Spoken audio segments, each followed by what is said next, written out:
All right, welcome everyone to video number 2 for week 2. Let's get into learn about text views. So let's do start new project. We'll call it my text view app. Hit next, we're going to choose 14. Hit next and finish. All right, let's go to design view. Leave it 23. Let's get rid of that. So now we have nothing. What we're going to do is we're going to choose plain text view, drag it and drop it somewhere on the screen. We'll just do it right here. As you see the value right now, if we go over to text, it's called new text, or my new text is fine. So as you know right here within, when you're doing this, you could change this value easily and call it like, let's say, I like, let's say, Steelers, right? Perfect. So if I design view, that works fine, not a problem. But so what we're going to do is we're going to change it around a little bit, allow you to do some different things to show you how different scenarios work and so forth. So let's see here, drag play.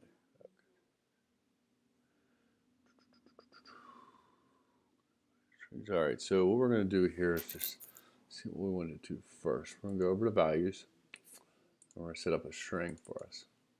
So let's call this, type string name equals, we'll call it my text, which is fine.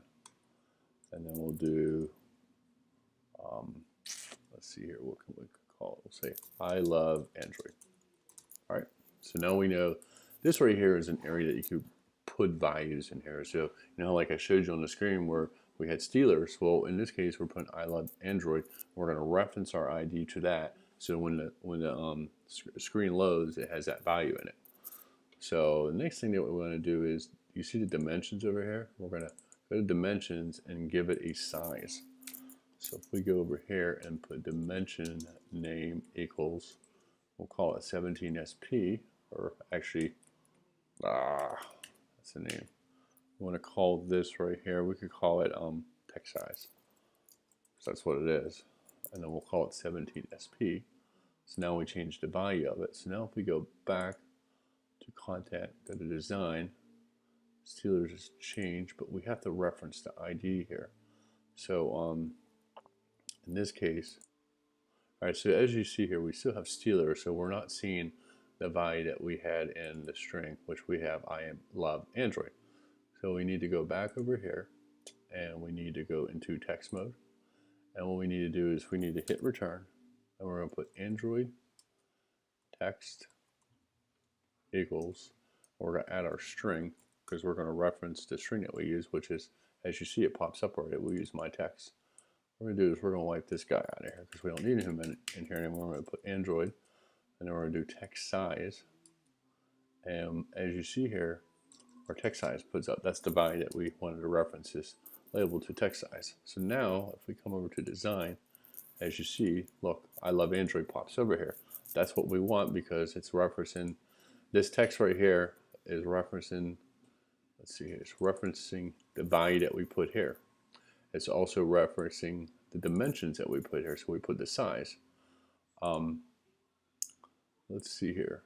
We can also change the ID name. So say like we want to call it something else. ID is specific. So when we reference the different values, we have to reference the value name. So let's say we want to call it my text ID, or you know what? Let's call it my text view ID. So my text view ID. That's what we want to reference it. So now that's what we reference it to, my text view ID. So now what we want to do is we want to come over to Java. All right.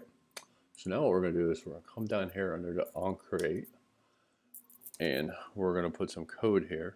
And this code right here is going to be, let's see, we want to do text view, and then we'll call it my text. Name it whatever you want to, equals find view. See, it's coming up by ID. And then here we're going to put R for resource, because that's how you find all the IDs under resource.my text fill. All right, let me see what did I do wrong here. ID dot All right, see, yeah, it's case sensitive. But since calling this is not going to work here, so what we're going to have to do here is we're going to have to cast this, because right now we're going to return an abstract view. So if we cast it, it knows that we're trying to return a text view. So we'll do text view. If I can type. All right. Hit return text view, and now all we could do is we could do my text dot set size. Oops, let's see here. What did I do wrong? As you see right here, so I added this code in here, text value equals references this, and now we called it, hey, I changed this. What this basically does is now we're using Java code and we're not using the standard XML code. We're able to change this on the fly. So let's go ahead and run this. Once it runs, bear with me. Now, I paused it for a second because I was taking forever to load. So as you see here now, you see it says, hey, I changed this.